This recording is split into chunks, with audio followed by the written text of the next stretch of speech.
Hey, what's up, y'all? Welcome to the Water Bearer Podcast. So, this is the Valentine's Day episode since Valentine's Day is coming up this Saturday. So, this episode is really going to be geared towards that, but in true wild card fashion that I'm doing this season. So, in case this is your first time watching the show, welcome. If you've been here since day one, welcome. This season is all about still the zodiac signs of each guest, but really flipping it a little bit and getting to know the guests more. And then the zodiac part is going to be towards the end of the show.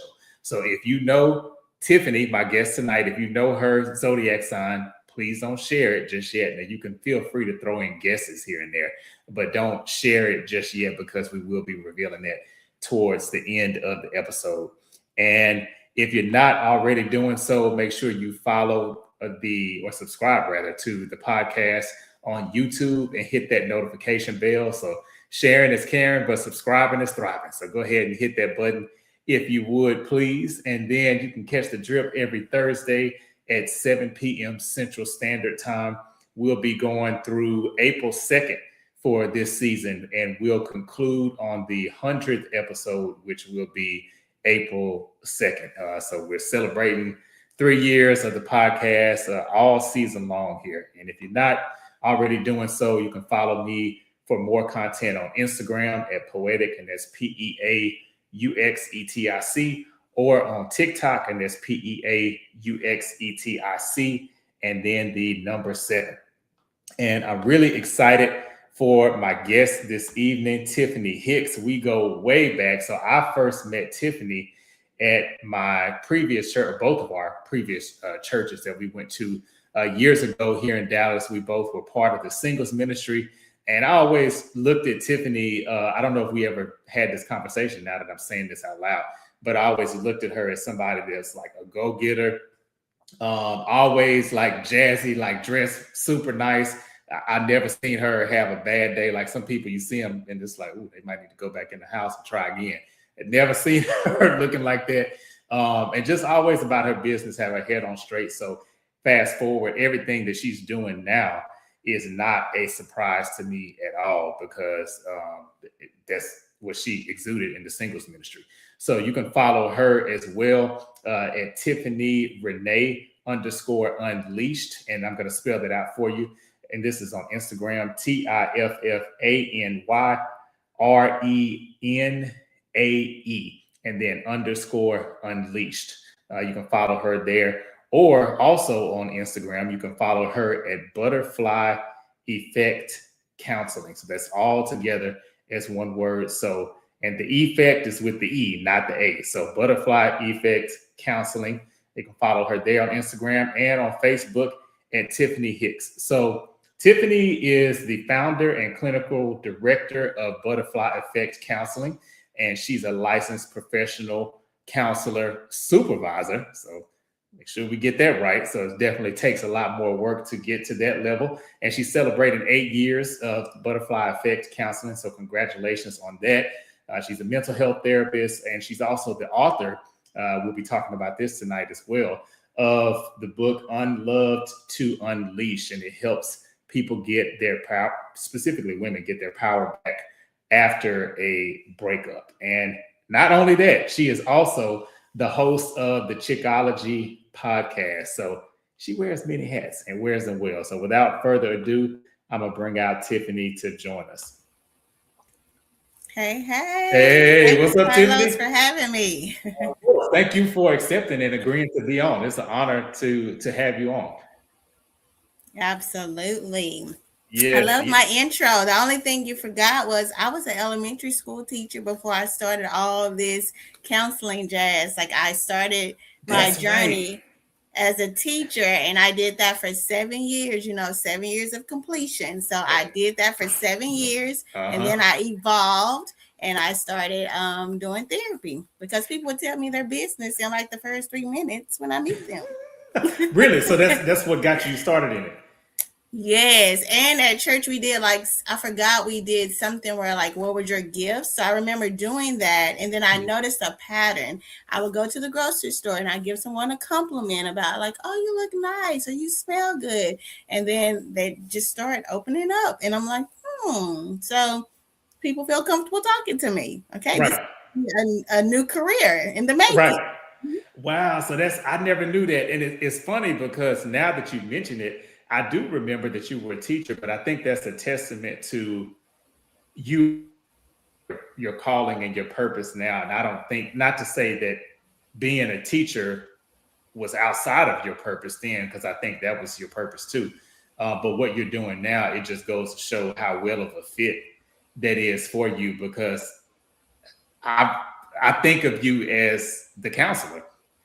Yes, absolutely. Yeah. But even with little people and their parents, you're still counseling them and attending Hmm. to big emotions with children as well as the parents, depending on like what's going on in Right.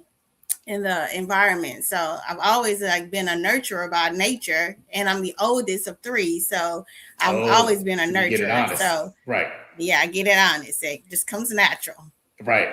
Right. Wow. Wow. Okay. So let me ask you this. So did you feel before you, I'll say, accepted that calling, did you ever get frustrated? Because I hear that sometimes with people, where they are that person that people vent to and they come to. And some people are frustrated by that before they get to the point where they just say, okay, I'll accept it. This is just who I am to a lot of people.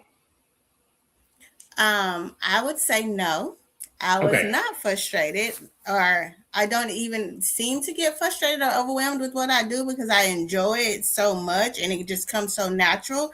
Okay. But I will say, um, in that same sentiment, I remember when I was going to, I graduated from tech, right? And I'm like, oh, Right. okay, I don't know what I want to do. Got out. I'm like, this is not it. I don't want to do this. No.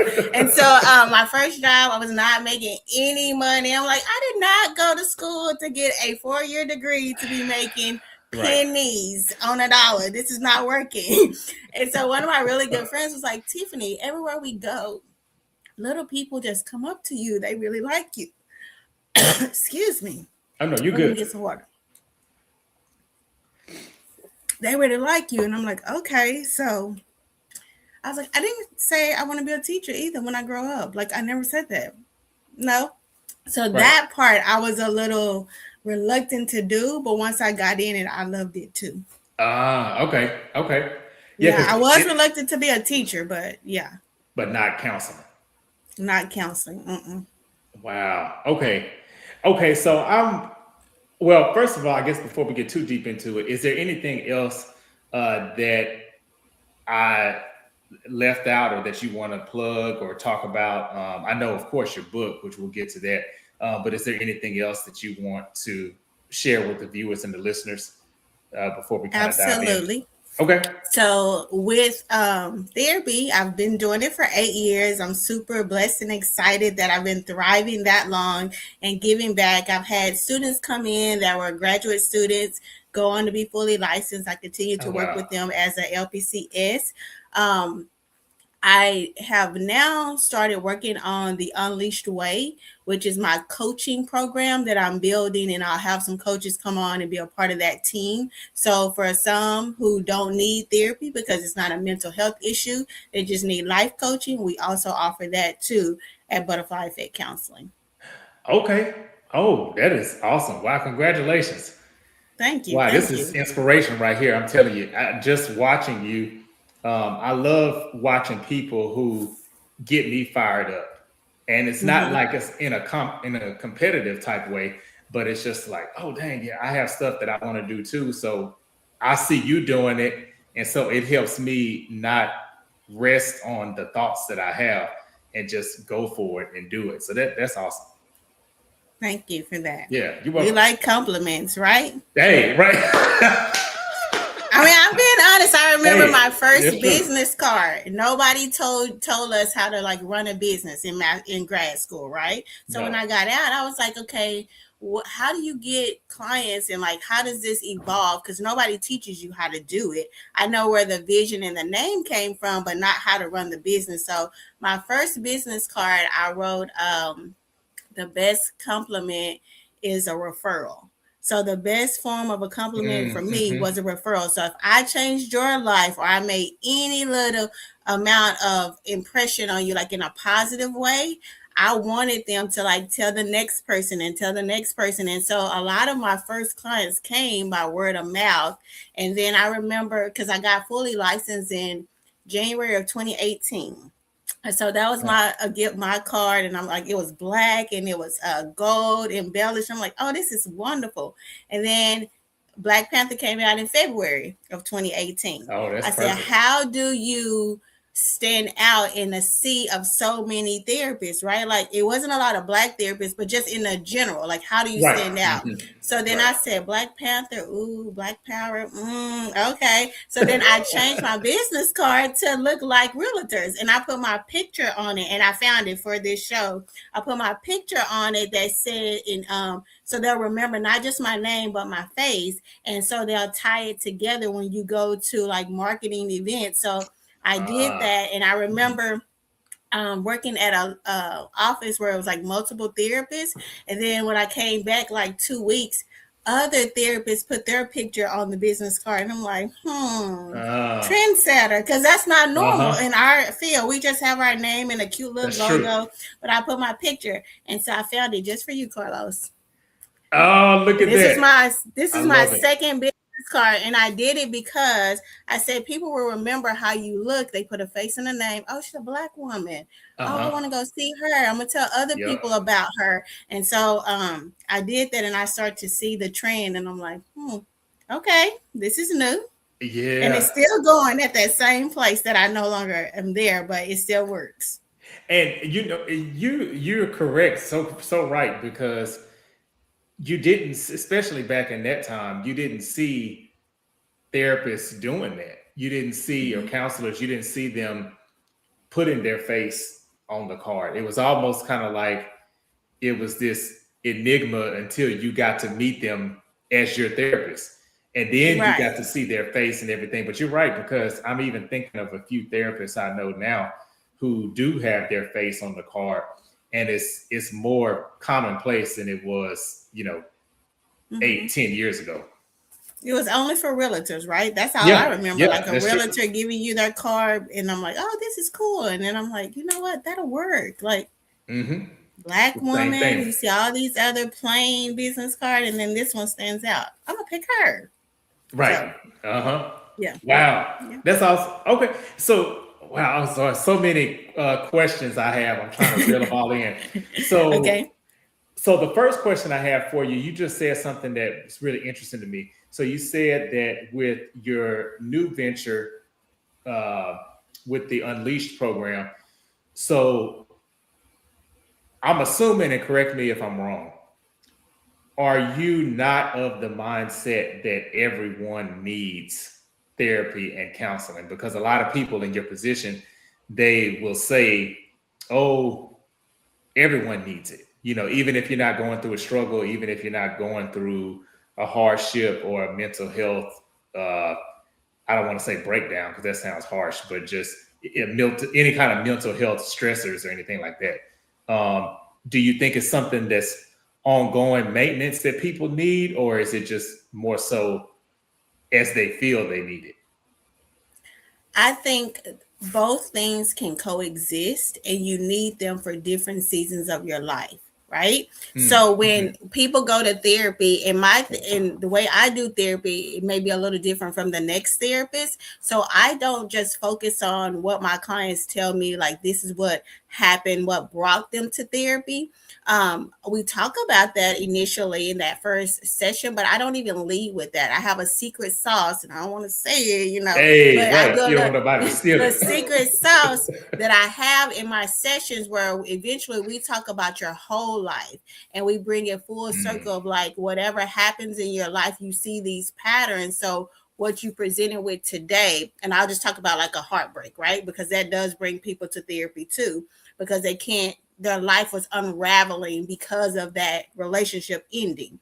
So when they came to therapy for that, we don't just focus on that. We then talk about like the mental health issues that they probably weren't even aware of. Like there's probably some mm, anxiety there, a little bit of depression. It could be what do we call it? Like SAD, seasonal affect Oh, disorder. Like, uh-huh. so Yep. a lot of things we like tied together. So we talk about what the undiagnosed treatment could be for whatever they're experiencing. And then sometimes I feel like you can't be in therapy too long. You need to go in and treat whatever you need to treat, then you take a break. That's why, Oh, we okay. release it. So you're in there for like 12 sessions, 24 sessions, 16 sessions, and some people take a break and then they come back when life happens. But if you've like course corrected or adjusted what it is you came to therapy for, sometimes you're just in a maintenance phase, and it really is not a clinical diagnosis for maintenance. You may just need life coaching to get through whatever this situation is, right? So like Okay. someone who has ADHD, you could do ADHD in therapy because that is a mental disorder, but also you can have an ADHD coach that just helps you like manage your day-to-day stressors of life, and you don't want that on your like your your mental health records, right? So then that's like you get a coach, because the coaching is Okay. not governed, and it's not like, if the insurance companies wanted to, they could pull your record. And I Mm-hmm. don't like that, but I mean, they can audit your file if they wanted to, Right. and it makes it Mm-hmm. like so invasive to me. Whereas with coaching, there's no governance there. I mean, you want someone that's certified. So I am a certified life coach, but at the same time, it's just, oh, I just need this. I'm not going through a mental crisis right now. But I do believe that therapy is beneficial because it impacts the way you think and feel. Mm-hmm. And if you're not at your best, if you haven't worked on emotional intelligence, the rest of your life suffers. So if you're not at your best self in terms of like the way you mentally process things, then you are, I mean, other therapists are right in saying you probably should go to therapy, even just to try it out to see. I Right. remember when I was a student, I was like, okay, if I'm gonna be a therapist, I probably need to go to therapy myself. And Test like, this out. okay, test this out. And so in my first session with the therapist, she just read me like all my business. I'm like, she didn't even know me. But I remember one thing she said that just stuck to me. She was like, "You're a truth seeker in everything you do." And I'm like, Oh, how she we gonna come back to that. Okay. Okay. Okay, and so then Okay. I mean, I feel like everybody should try it at least once. It's not like you Mm-hmm. have to commit to it forever. Like you can go for 3 sessions, 6 sessions, 12 sessions. 12 sessions is probably like a treatment plan. And then sometimes people go and then they take a break and then they go back.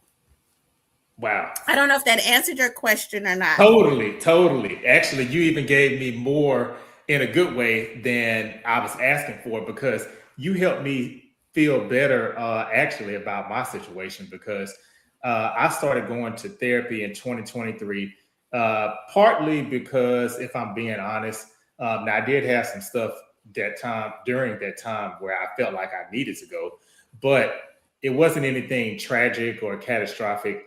Um, I feel like since COVID, therapy is just so much more acceptable and in common conversation. You can say, "Oh, hey, my therapist," and people don't look at you like, "You all right?" People can Mm-hmm. just it's just more common now. So I felt like, okay, why not? I'm gonna try it. And so I haven't been back since like towards the end of 2024. And the reason being is because the therapist that I had, she ended up switching companies. Mm-hmm. So it kind of ended up being I guess it would have been a conflict of interest, for lack of better words. So our sessions ended. We wrapped everything up. I felt like I got the help I needed. And so on one hand, I don't feel like I have this urgent need for it now. But like you said, those tools help me, because it's so crazy. I wasn't going to therapy for that at the time, but I lost a really close friend of mine a couple years ago. And so when his death came up, because it was, unexpected, We were like pretty much the same age. He was a few years older than me. So I know that me going to those therapy sessions prior to all of that happening, it gave me tools that I didn't know that I would need later. Shout out to that situation. Yeah. Yes. Yeah. That is true. That gives you tools to work on multiple areas of your life, right? Yes. And so even you said something that kind of triggered a thought for me. Sometimes therapy is so intimate and so personal that sometimes people feel guilty for essentially firing their therapist too. So if the therapist is not a good fit, they're like, people pleasing. I don't want to say, but if it's not a good fit, you shouldn't continue to go to the therapist if you're not getting what you want. If the style is not what you need, some people need therapists that I have a lot of personality in my sessions, as you can see. Like I'm very animated, right? So I talk with my hands. I crack jokes. I tell them you may be laughing in a session. Next minute you may be crying. My young clients be doing like, now what does that mean? Right. So everybody's doing it. Yeah, they say, "Oh, you read me or something." I'm like, "I did." Like, is that good? That's bad. I don't know. And so they have to like decode it for me, right? They were like, "You're not that old." I'm like, "Yes, I am. I just look young." But you're right that sometimes not all therapists are a good fit, and if you feel like it's not a good fit or you're not getting what you need, then you need to terminate the relationship. Mm-hmm. And like you said, it terminated naturally, but even still. There's no, what do you call that? Like a compete clause. Like we don't really have that in our world. So if you like the therapist and she went somewhere else and you found her, you can go. Like nobody says you can't follow them. You would just have to find her on your own. She couldn't tell you, I'm going to such and such place. Like come follow me type deal. Yeah, come follow me, because then you're taking that other practice business. But if you like a therapist, who's to say you can't follow them if you found them on your own? Well, and I love that what you said just now about this. Hey, it's no hard feelings. If that therapist isn't for you, then shifting gears and finding someone else who is. Because now, if she happens to see this, she was amazing. I love my therapist, but she was a great starter therapist for me because that was my first time being introduced to therapy. So now I feel like if and when I do go back, I want to be able to dig a little bit deeper. And so I feel like our situation, it ended beautifully because I didn't have to say, I got what I needed. We did the sessions. It was cool. She's great person. I would refer her to people now, but I feel like for what I would need now or going forward, I would choose somebody else that I know I could go deeper with. Mm-hmm. Mm-hmm. Yeah, and it's good to ask, like, what type of style of therapy do you utilize? Like, who are you in the therapy session? And then, like, most people don't think to ask their therapist that, but you need to know, like, how does that therapist show up in the room? Because that misperception of when you sitting nodding your head, right? Yeah, how does that make you feel? I'm definitely not her. We don't do that at BEC. So yeah, you got to find what matches your thing. So right. I love it. So how did you, before we transition to your book, because I want to talk about that too, how did you get the name Butterfly Effect Counseling? See, I told you I just be evolving, right? Right. So when I was an elementary school teacher, I taught first grade. We learned the life cycle of the butterfly. And so for all the teachers out there, don't be mad at me, but when we did that, we watched how the butterfly went from a caterpillar to the cocoon. And then one of the chrysalids we cut open a little early to see the butterfly. And so when it was time to release them, that butterfly took longer to like fly than the other ones. And so we were just trying to see. So watching that process in that stage in your classroom every day, you're like super excited with the kids of like, oh look, it changed to this. So I thought like as people, you start as you come as you are, right? And then in the session, this is your cocoon. This is your intimate space where you're stretching and growing and changing, and it's transformative, and it's not this transactional, you just come in and get what you need and go. Like, you're really being stretched in sessions with me. And so because of that, I was like, when they leave, they're gonna be better, and they're gonna be like a butterfly. They can like spread their wings. And so to me, I felt like it was all like metaphoric, right? Like I felt like it was a good name. So I got it from being a teacher. And then I made this space for people that look like me, because there wasn't a lot of practices out there that were Black owners and Black therapists. So then that's where the name came from, and the desire to come up with butterfly effect counseling. Okay. I love that. I'm all about names and concepts.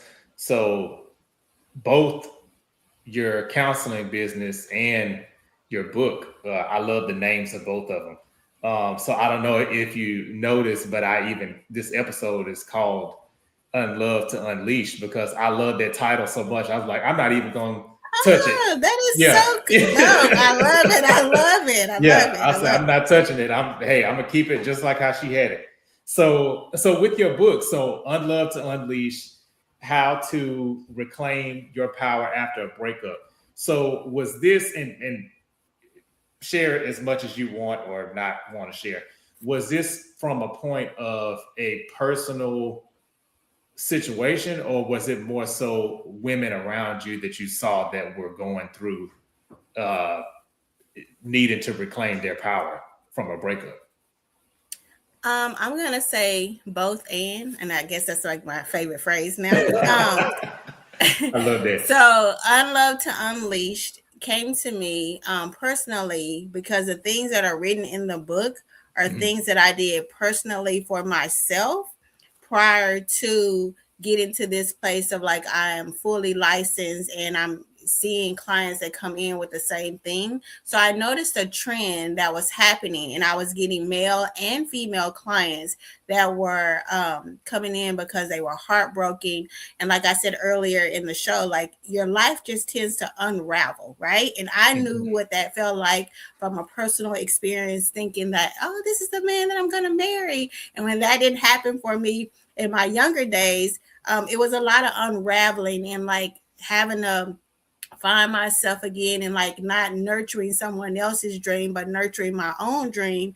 And so in writing this book, I noticed with that trend, I was saying the same things to these women, and their lives were getting like better, and they were coming out like unleashed, and like their life was changing. And you can see their confidence and like building up their self-esteem. And then they forget, and then they go back into that deep depression and grief. And I'm like, the grief cycle is not linear, right? It's like up and down. So we like talk about that. And so I remind them like to give themselves grace. And in giving themselves grace, I say this at the second session, like at the end of all of this, we're going to be able to say thank you to our ex. And they were like, I'm not saying that. When you get to forgiveness, right, you'll be able to say thank you and allow that experience to be what it was in its entirety, right? The good, the bad, the indifferent. And so when we walk through the book and we walk through these sessions, they learn to get there. Some of them get there a little slower than others, and some of them still give me side eye at the end. It's like, I'm still not going to say thank you. But some of them eventually get to the place where they can say thank you to that guy or that woman. Because in dating, there's multiple versions of yourself when you're dating individuals. So you have to be able to identify those different versions of who you are, right? That goes back to emotional intelligence. If you can identify how you feel, you can name it, you can resolve it and not blame someone else, then you know that you've actually done the work to kind of get past that breakup and kind of heal throughout the process. I love that. I love that. Okay. Wow. Okay.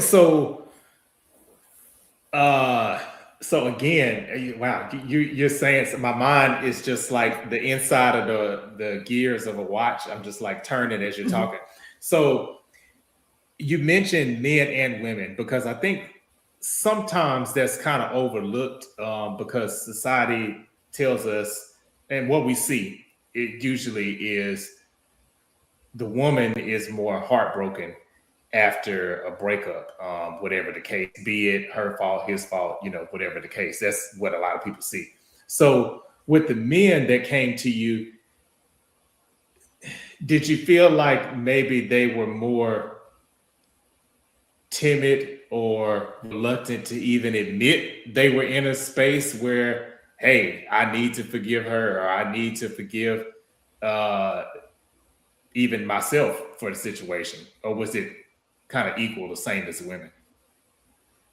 Women are a little bit more emotional, of course. They're crying more and like they're holding on to it because they seek help when it's happening immediately. Men don't come to get help like right after a breakup. It takes a man a while to come and seek help. So the men that I got, they weren't coming when the breakup just happened. They came like months later after it had already happened. And so in that, I would say most times you see that men processes the breakup sometimes as their own failure. Like they failed to be whatever in that relationship. So it's like teaching them to depersonalize whatever happened for that relationship to break down. Because some people think that the breakups just happened. And I'm like, that breakup was happening over time. You just was not looking at the warning signs or the triggers or how you were shifting and becoming who you thought that person wanted you to be versus being who you wanted to be in that relationship. So I see it in that way. Like most times men like are very critical of themselves. Right. Okay. That makes sense. Oh, and then women shame themselves for it not working. And like, society says by this age, you should be this, you should be this, and this. And when you're not meeting those societal markers, you're shaming yourself and you're feeling like very harsh. And that, I call it that comparison trap. And I tell my clients, like, you can't measure your life using someone else's yardstick. Like, their journey and your journey are separate. They're not one and the same. So it's harder for women because they really fall into that. And I'm not a man, so I can't say, it's hard for men too. But I got you. they really embody like, all of these roles that society tells them that they should versus like being who they want to be. Wow. Yeah, that's true. And it's Renette, she's joined us. She's been on the podcast before. So she says, Hi, good evening, Carlos and guests. So thanks again for tuning in, Renette. I really appreciate you. And I'll say this, and then I have a couple of segments that I want to ask you too. But I'm interested, even as a male, to read this book, just because, for one, I want to support and I want to read it, and I want to see there's certain people that I can listen to them talk about anything because of their personality. So like you're one of those people. So like one of my favorite artists, I'll say Jill Scott. I don't care what she's talking about. I just like hearing her talk. So like any interview that she's on, I'm clicking on it. I don't care what the topic is because, I just like her perspective on things. But what you just said about the whole comparison, well, you know my situation when you came to the church. So I lived that because in my circle of friends, I was one of the last to get married. And so as a guy, and that's one thing, I wouldn't say I live in regrets, Or I don't have regrets, but I think I see the severity of the pressure now being this age than I saw in my 20s, because now I see people that are younger than me and I kind of see them maybe in that same space, and it's like, oh, that was me like 20 years ago, or that, and so even as a guy, the little pressure that I felt, and sometimes it was more than little, sometimes it was a big pressure. But again, for the women, I feel like it's more of a pressure because, again, society puts more pressure on, uh, oh, you should have this by this time. Until I realized when I got divorced, I don't want to make a generalization, but I would venture to say most, and some people may get mad at this, but most people that I know that are married, they're not happy. I can because they're not living as their authentic selves. They're just like they're performing, right? And as you were talking, I opened the book to the first quote, and it says, "You didn't fall apart. You finally stopped holding yourself together for someone else." Oh. And like in relationships, you get so intertwined that you forget who you are. Yeah. And so, wow, that's just something to consider. Deep. I love that. Okay, I'm waiting. As soon as I get the book, I'm definitely gonna be excited to read it. Okay. So these couple of questions that are coming up, I've been playing with everybody or asking everybody during this season. So I'll ask you these. So this first one, oops, no, that's not the one I was supposed to show you. That is the Dead in the Water games, but that's not yet. So this first one is 2 truths and a lie. So basically, you'll tell me 2 truths that you feel everyone should know, being a LPCS, we'll say that, and a lie that maybe some people believe in your field of work that they shouldn't believe. Basically, something that's not true. Okay. Let me see. Okay, that's a good one. Building a business will expose all of the unhealed parts about yourself. Oh. Okay. Oh, that's so true. Okay. Well, okay. The other one I'm thinking of is, if you're good at what you do, that clients become magically. They just show up.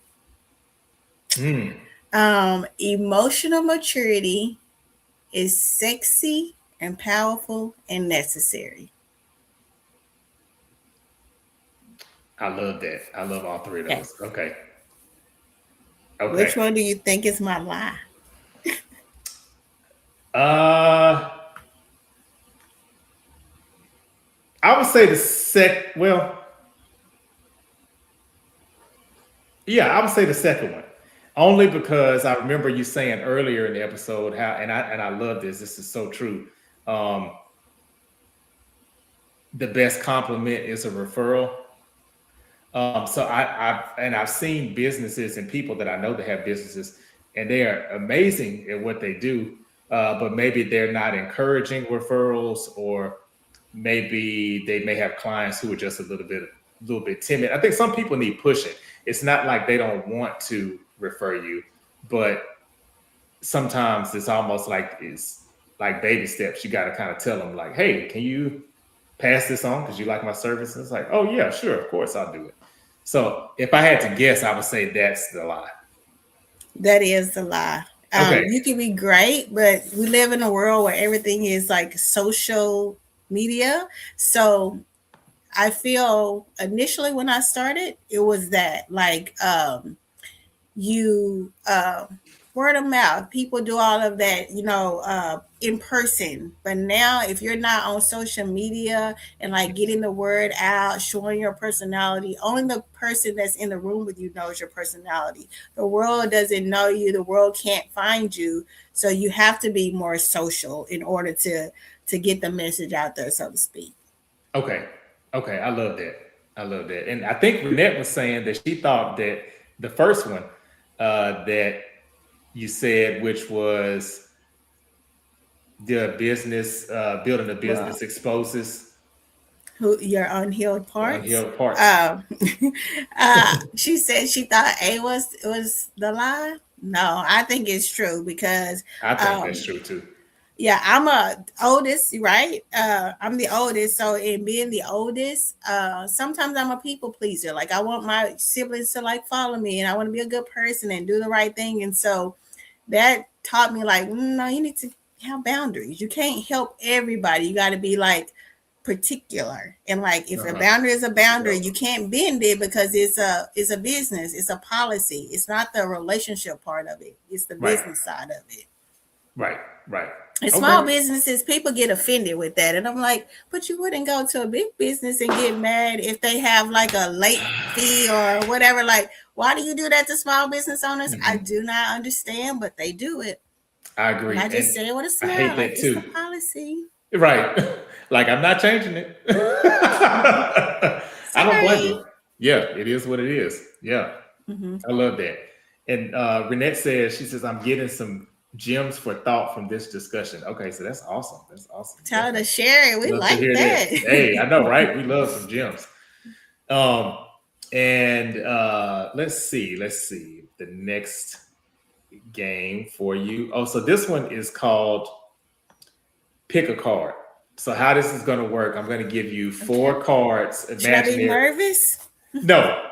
It'll be hypothetical questions. And some of these, I'm looking at my notes, some of these we kind of touched on already. So depending on which one you choose, maybe Yes. something we've already kind of hit on. But it'll be 4, we'll say imaginary cards. So you have a queen of diamonds, a queen of hearts, a queen of spades, and then a queen of clubs.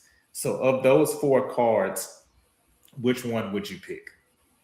Let's do racy. Let's go Queen of Spades. Come on. Queen of Spades. Hey, all Yeah, yeah. right.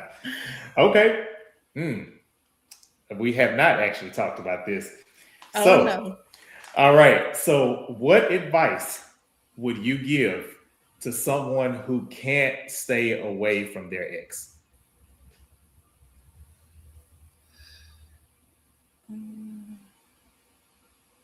See, Carlos,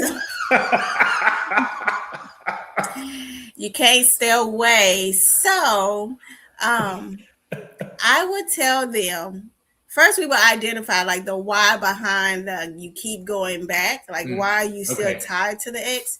And then I would say somewhere down the line they need to identify like all the ways in which their ex showed up for them in their lives, and then they need to reassign that role to somebody else, Oh, because I love however that. that person shows up, they keep going back because they're needing that. Like if that person was gave them lots of affirmations, right, they're going Mm, back to that because that's what they got from that person. If you need that, you need to reassign that to somebody else.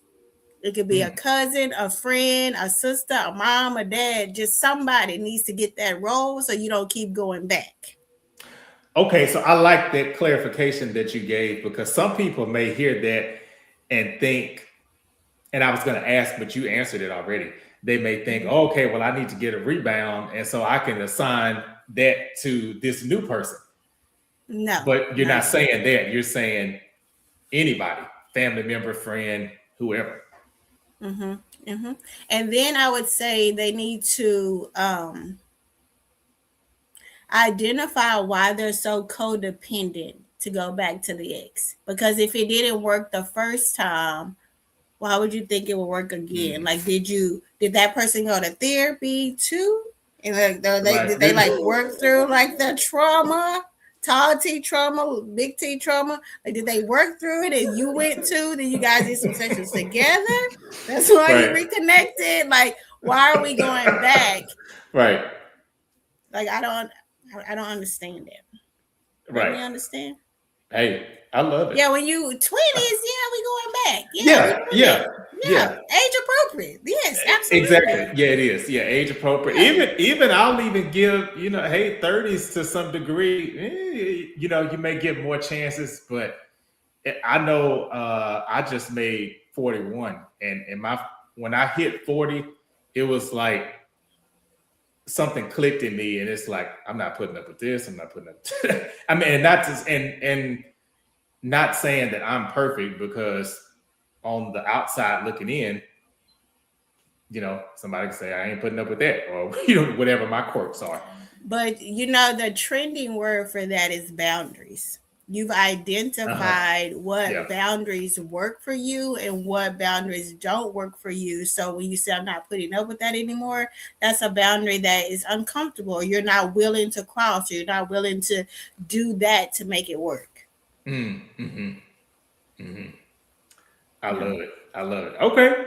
All right. Oh wow, this has been great. Okay, so I can't believe we're like already almost at the end. But before we wrap up, just two more things. First, I can't let you go without you telling me and the viewers and the listeners your birthday. 12/11. So I'm a Sagittarius. Yes, you're Sagittarius. Yes. And yes. Okay, so this is, and I want to get your take on this too, because you mentioned it earlier, and it took everything in me not to dive into it right then. When you said that you were told, I think you said it was the first therapy session you had before you got into the business yourself, that you are a truth seeker. And I found that to be a common trait with Sagittarians. I feel like they always want to know the why. I kind of think of y'all as the historians of the zodiac. You're going to go find the facts. You're going to find out, what kind of wood was used, why, you're going to find out all those things. But what makes Sagittarius so interesting to me too is that as deeply rooted as you are into the historical, you also have to have freedom. An adventure, for sure. Yes, an adventure. Yeah. So do you feel that fits you as a Sagittarius? Absolutely. I can, when I think about that, I always like throw a little joke in there. I'm like, God made me petite, but he did not make me small. So I like to show up with integrity. I like adventure. I like to tell the truth. And sometimes that doesn't always work in my favor, and it makes relationships jobs because I'm being honest. And I'm like, I'm not going to shrink in any room that I am. And it's not me being cocky. It's just I'm showing up as my authentic self, and I'm confident. And that's how I was raised. My mom taught me to be confident and like ask questions. And so by nature, I asked questions, and then I was taught that as well. So she nurtured that, and I became that, and that's who I am today. So I have seen it in every role that I've had, be it in friendships, relationships, and in my career. Definitely 100%. Like that truth seeking. Like clients tell me in the first 5 minutes, saying, wait a minute, you just asked me, like, so how was your week? And then that's what you lead with. And I'm like, oops, sorry. Hey, we're getting to the truth. Right. Yeah, we're getting to the truth. Like, this is not fluff sessions. You got 53 minutes with me. Let's make it count. So, come on. Right. Hey, I appreciate that. Because I haven't experienced this personally, but I've heard of people that have sat in sessions, and it feels like the therapist is running down the clock, so to speak. And when the person leaves, they don't really have any real meat that they got from the session. So I love that. It's like you're pushing them, like, come on, this is what you paid for. So Let's And make then it. sometimes when they do that, you said this is what they pay for. They even start to train themselves to not come in with the fluff stuff. They just come in and say like, Oh, just let right me straight tell to it. you like what happened. Like they say, Okay. or sometimes they say, I'm gonna give you the rundown and then I'm gonna tell you what's really bothering me, and we need to unpack that today. Like, okay. And I always Oh. end my sessions like, well, what was your takeaway? What are you gonna go apply in real life? Mm-hmm. Let's go. What you're gonna apply? So they'll tell me what they're gonna apply, and then we kind of go back and forth. So Wow. yeah, I love that. lots of personality. Yeah, yeah. And said, and correct me if I'm wrong. I just want to ask you this before we go to the last segment. So Okay. with Sagittarians, I never look. So there are some, and not to make generalizations, but I feel like there are some zodiac signs that they are able to quickly get over a breakup. And I would put Sagittarius in that bucket. I've never seen a Sagittarius really, they may be sad for a little bit, don't get me wrong, but I've never seen them be like, oh, woe is me over, I can't see it. So it's just, do you feel that that's true of yourself and then other maybe Sagittarians that you know? Um, yes. Can I throw something in there? Because as you were talking, it made me think of something when I was in my 20s. I remember sometimes because we're truth tellers, sometimes people mistake that for, and we're very observant, right? And so Hmm. sometimes people take that as we're not as invested, or we're cold, or like we're withholding our feelings Uh-huh. because we're observing so much. So I've seen that happen when I was a little bit younger, like in my 20s. Like sometimes guys would say, well, I can't really tell if you like me. I'm like, I'm showing up. Like, what do Right, you, I'm I don't know. here. Right. I'm here. I didn't break up with you. I don't know what this means. So I've seen that happen, but then you're right, because we're very like analytical in the way that we Mhm. think. Yes, I will be heartbroken when things don't pan out the way that I think that they should, right? And so even in that same breath, what I teach clients is I'm going to forgive that person if it didn't work out. Like, everyone has the choice to make a decision to change their mind. So at some point, if this man loved me and things transpired and he no longer loves me anymore, he has the right to decide that he does not love me anymore, and the way that he wants his life to go, that I am not a fit for him anymore. Um, Hmm. One cute analogy that I use with people is like, dating is a shoe.